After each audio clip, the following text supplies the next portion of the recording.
C'est ici, à la Toussère, dans la commune du Plateau, que les candidats au permis de conduire se retrouvent pour l'examen du code.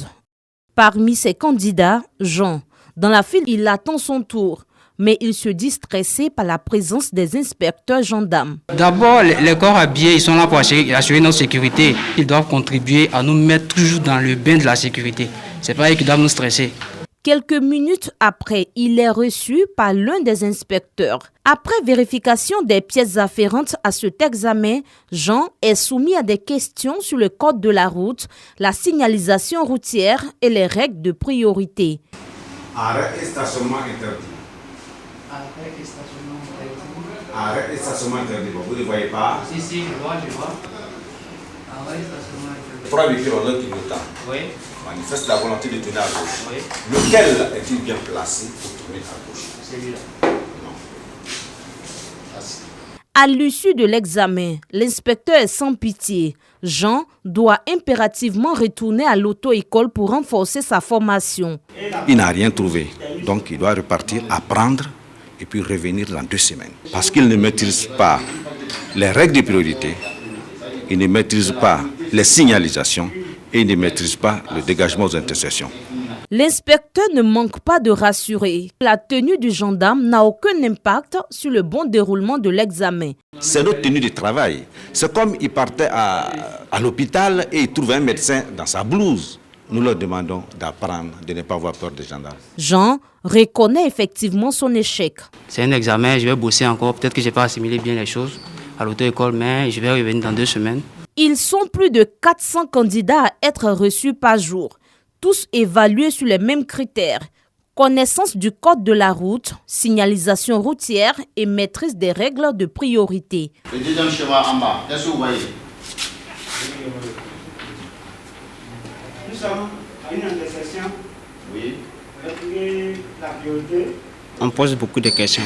Donc, moi, ce que je peux dire, c'est pour donner un conseil, mais candidats, ils n'ont qu'à bien bosser. Si certains échouent, d'autres arrivent à tirer leur épingle du jeu. Je suis très contente pour ça. Bon, il ne m'a pas trop stressé. En tout cas, j'ai étudié pour ça. Donc, je sais qu'il y allait avoir, donc il y a eu. Je suis venu la première fois, bon, ça n'a pas marché. Donc, je suis allé, je me suis bien préparé, j'ai bossé. Et je suis revenu aujourd'hui, ça a marché. L'arrivée des gendarmes inspecteurs à la tête de l'examen théorique et pratique en mai 2021 a révolutionné l'obtention du permis de conduire. Ce sont plus de 73% de réussite à l'examen du code et 49% pour la conduite qui ont été enregistrés en 2021. Et en 2022, 82% de réussite pour le code et 52% à l'examen pratique. Cette évolution est due au fait de la rigueur qui a amené tous les candidats qui, la première période, n'apprenaient pas. Les auto-écoles ont été obligés de faire repartir tous les candidats dans les auto-écoles pour apprendre afin de revenir pour les examens.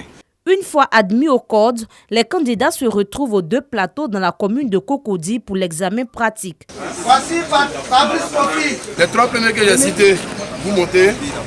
Ici, les candidats des différentes catégories sont bel et bien présents. Ils doivent impérativement maîtriser les véhicules qui correspondent à leur catégorie. Pour les engins à 2 roues, il faut éviter de toucher au cône de sécurité et de poser le pied au sol.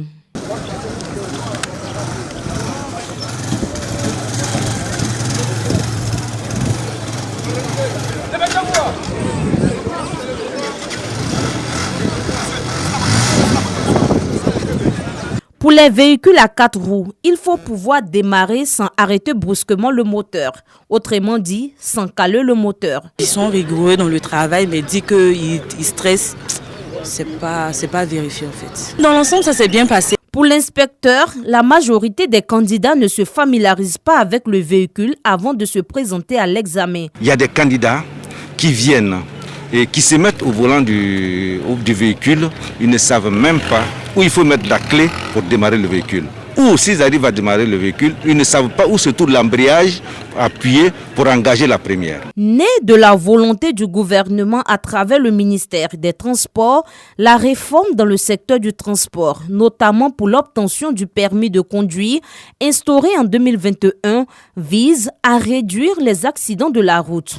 Cette réforme comprend entre autres l'automatisation du processus d'évaluation des candidats au permis à travers la digitalisation du système.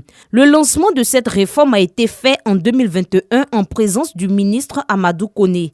Désormais donc, les candidats ne seront plus évalués par les inspecteurs, mais bien par des ordinateurs avec 4 langues utilisées. Elle s'authentifie via la biométrie.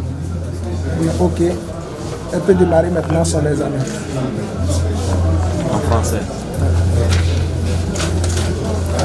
Vous avez choisi le français. Ici, elle a le CAX, il y a l'audio. Nous avons mis des kits à usage unique sur les casques. Toutes ces innovations dans l'acquisition du permis sont-elles en phase avec la formation dans les auto-écoles? Les cours dispensés dans ces auto-écoles ont-ils été adaptés à la réalité du terrain? Comment les responsables d'auto-école accueillent-ils cette réforme? Pour répondre à ces questions, nous nous sommes rendus dans une auto-école au plateau d'Okui. Voici les 3 grandes règles de priorité. 1. Priorité à droite. La priorité absolue de passage et la règle de serrer le passage. À quoi consiste la priorité à droite? Oui, beau. Pour le responsable, la réforme n'est pas du tout conforme aux réalités du pays. C'est des trucs qu'il faut bosser, il faut aller s'asseoir devant un ordinateur et puis il faut cocher. Vraiment, il faut qu'on réfléchisse. Ils disent qu'ils ont traduit en langue. Djoula, BT pour le moment avec Baoulé. Non, il y a 63 ethnies en Côte d'Ivoire. Pour une bonne réforme, il faut prendre l'année où l'école a été obligatoire en Côte d'Ivoire. Donc, quand ces enfants-là, ils auront 18 ans, en ce moment, on peut rentrer plein pied dans la réforme. Sinon, pour le moment, ce n'est pas bon pour la Côte d'Ivoire. À cela s'ajoute le permis à points, une innovation pour réprimer les conducteurs indélicats. Compte tenu de l'inflation de ce que nous connaissons en ce qui concerne donc les accidents de la route, de l'incivisme qui est de plus en plus grandissant sur nos routes, on s'est dit qu'il faut stopper donc cette hécatombe à laquelle nous assistons depuis un certain temps. Et on s'est dit que le permis à points, de par son aspect pédagogique, il amène le conducteur à prendre conscience de ce que ce permis-là, au fur et à mesure qu'il perd des points, ça va lui échapper, ça va lui faire perdre son emploi. L'objectif majeur de cette réforme, réduire le nombre de morts sur les routes en exhortant les conducteurs au civisme.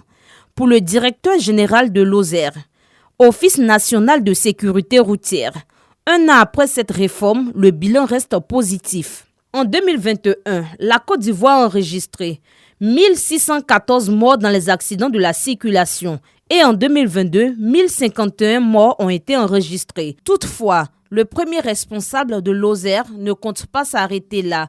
Il entend sensibiliser davantage les automobilistes afin de faire baisser considérablement la courbe. Nous allons faire en sorte que le comportement du conducteur soit convenable au vrai comportement du conducteur qui respecte le code de la route. Nous sommes en train de faire en sorte qu'ils soient conformes même à des comportements qui les amènent à mieux entretenir les véhicules et à faire en sorte qu'un véhicule qui n'est pas apte à prendre la circulation ne soit pas utilisé.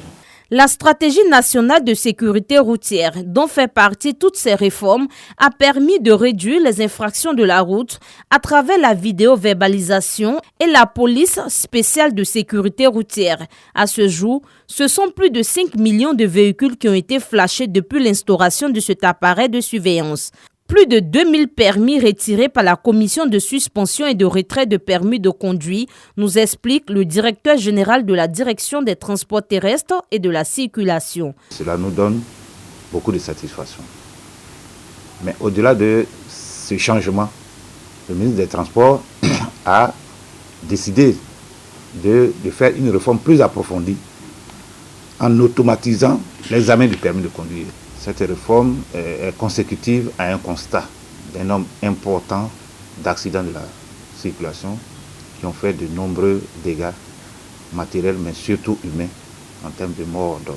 Le ministère des Transports entend accentuer la lutte afin de mettre fin au désordre dans le milieu et sauver des vies.